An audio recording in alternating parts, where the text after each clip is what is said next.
Part 6. Tools and Resources for the Gaming Sector. Trafficking is a complex crime. It is dynamic, and traffickers are ever evolving their tactics to stay one step ahead. And this is absolutely true with the introduction of certain technologies, which are helping to facilitate trafficking operations while allowing perpetrators to stay one step removed from the activity. This crime requires collaborative, cross-sectoral solutions. In Canada, governments and the social service sector have been working to address the unique needs of survivors and disrupt trafficking operations. And more recently, the private sector has joined the fight too. The next section will identify tools, resources, and practical actions to empower private sector actors to be part of the solution to addressing trafficking in Canada. So what is the private sector doing on the issue of trafficking? We know that there are committed private sector leaders in Canada and the US, as well as globally, who are meaningfully committing to addressing this issue. Here in Canada, Project Protect is a private-public partnership between the major banks in Canada and the Federal Financial Intelligence Transaction Reporting and Analysis Center, or FINTRAC, which used existing anti-money laundering and terrorist financing regulations to flag suspicious transactions related to trafficking and money laundering on bank accounts. This model has been successfully replicated in other jurisdictions and has spawned a number of Canada-specific projects focused on child sexual abuse material, as well as organ and fentanyl trafficking. Marriott International has implemented anti-human trafficking training that has seen over 1 million staff educated to spot the red flag indicators of human trafficking. WestJet has employee training and provides flight support and assistance to eligible human trafficking survivors and callers to the Canadian Human Trafficking Hotline. Finance Against Slavery and Trafficking has developed a survivor inclusion initiative that assists unbanked trafficking survivors access banking facilities in a trauma-informed way. And Truckers Against Trafficking has trained a number of high-profile trucking and shipping organizations like FedEx and Walmart, as well as Costco, and including trucking associations and trucking schools. To date, they have trained over 15,000 Canadian trucking, energy sector, and law enforcement personnel on the issue of trafficking. Noted survivor and best-selling author Tamaya Nagy so aptly put, trafficking happens in our communities, and it requires a whole community response. Last but not least, I want to finish today's training by sharing a little bit more about the Canadian Human Trafficking Hotline, which is a critical resource for communities, and then finally by giving you some concrete takeaway action steps. The hotline is a trauma-informed, person-centered service that provides referrals, information, and resources to victims and survivors of trafficking, but as well as to the broader community. Members of the public are encouraged to call and discuss potential reporting situations and discuss their reporting options. Cases and tips reported by the public are triaged and may be referred onto law enforcement points of contact if requested and if appropriate. The hotline is available 24/7, 365 days a year in both French and English, with live interpretation available upon request. The hotline is currently accessible by our 1-800 number by phone. We have a chat function on our website. You can email us and send a web form. And the hotline has partnerships with over 950 social service providers across Canada, which works out to approximately 3,700 unique service offerings, and has developed referral and reporting relationships with over 100 law enforcement agencies. The hotline serves all provinces and territories in Canada, and really it's available for anyone in need of assistance, information, training, or resources related to the issue of trafficking. The hotline is a great resource that employees and community members who might require more information, have questions, or just need resources. Callers can remain completely anonymous and can confidentially discuss potential trafficking situations, evaluate the indicators or the behavior that they've witnessed with a trained professional. We know that trafficking doesn't happen in a vacuum, and this is really a important resource for our communities.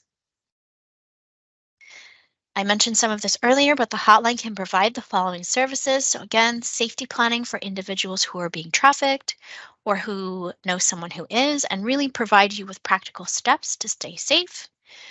It can provide a direct connection to social services in your community or closest community. It can provide trauma-informed, non-judgmental, and non-prescriptive support. It can provide you with general information.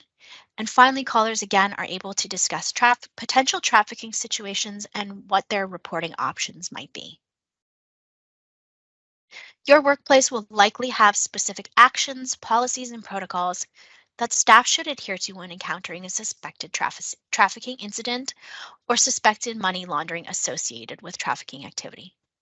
The hotline again is a great resource for employees and community members who have questions or need resources. The anonymity of the hotline allows them to evaluate those indicators with a professional. Um, but ultimately, I want to leave you with the final words is that we really recommend that you do not confront individuals or directly voice concerns or suspicions, even if it's coming from a place of genuine concern. We know that this can endanger not only yourself, but the person who's being exploited. It's important to remember that not all exploited persons want help getting out of their current situation. There are so many factors at play that may prevent a survivor of trafficking from seeking help, and pushing this before they are actually ready to do so will not only be ineffective, but it might be harmful and may increase the level of violence that they are experiencing. As I mentioned earlier, having posters and information available to staff and guests is key to combating this crime and helping trafficked persons access help when they are ready. The hotline has free resources available for download that have been translated into 11 additional languages as well as 18 Indigenous languages. Please visit our website at www.canadianhumantraffickinghotline.ca to download yours today. And finally, here are some concrete steps that professionals and businesses can take to become better allies in the fight against human trafficking. 1, empower employees by implementing yearly mandatory training for all staff, including frontline, maintenance, housing, food and beverage, security, and upper management, as well as anti-trafficking policies. There are experts in your community committed to prevention. Support their work and their efforts by seeking them out to host an employee training. Hotels are also encouraged to sign the ECPAT code, which is a voluntary set of business principles that travel and hospitality companies can implement to prevent sexual exploitation and trafficking of children in their properties. The code provides awareness tools and support to the travel and hospitality industry. Again, post the Canadian Human Trafficking Hotline number in staff break areas, notice boards, in hotel rooms, and on digital screens that are accessible to the public. Support anti-trafficking organizations. Some suggestions may be including selecting an anti-trafficking charity for a corporate donation or employer matching program, or contributing dignity items to a local organization that supports trafficked persons. In-kind donations of conference space, or even emergency shelter in available hotel rooms for survivors when shelters are full. Hire survivor consultants to review policies and audit trainings to ensure that they are survivor informed. And consider creating specialized opportunities for survivors to re-enter the mainstream job market.